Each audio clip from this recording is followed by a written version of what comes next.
Football ফেডারেশনের নিজের জায়গা পাকা করতে সভাপতি কাজী সালাউদ্দিনকে সিঁড়ি হিসেবে ব্যবহার করেছেন মাহফুজা আক্তার কিরণ।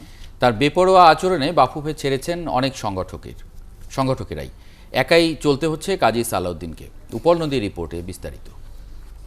প্রথম কথা এক ভোটে জিতে আসছিল। হ্যাঁ, 2016-তে আগের বারে হারছিল, এবারে এক ভোটের ব্যবধানে জিতে আসছে এবং ওনাকে সালাউদ্দিন সাহেব প্যাট্রোনাইজ করে।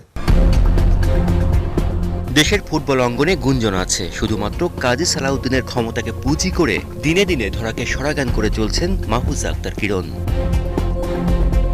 একটু পেছনে ফেরা যাক। 2011 সালে মহিলা ক্রীড়া সংস্থা থেকে বিতাড়িত হয়ে উপরে ওঠা সিঁড়ি হিসেবে বাফুফেকে বেছে নেয় কিরণ। অবাক হলেও সত্য যে 2012 বাফুফে নির্বাচনে হেরেও বহাল তবিয়তেই ছিলেন মহিলা ফুটবল কমিটির কো চেয়ারম্যানের পদে। কিরণের দাপট এতটাই যে কোটি কোটি টাকার স্পন্সর এনেও ফেডারেশন থেকে বের হয়ে যেতে হয়েছে মিডিয়া ব্যক্তিত্ব মাহফুজুর রহমানের মতো ক্রীড়া সংগঠককে।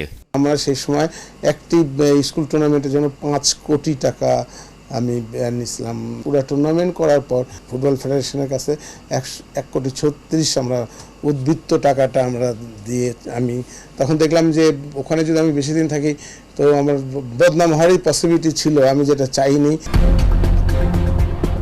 এই কিরণের কারণে বাফুফের বিভিন্ন কমিটি থেকে পদ হারিয়েছেন আসলাম ও চুন্নুর মতো সাবেক তারকা ফুটবলাররা।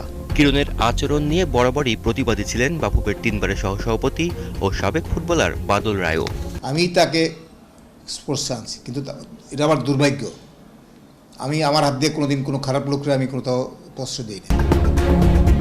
কে জানে না এই কিরণের কারণে দূরত্ব বাড়ে কাজী সালাউদ্দিন আর মঞ্জুর কাদেরের 30 বছরের বন্ধুত্ব।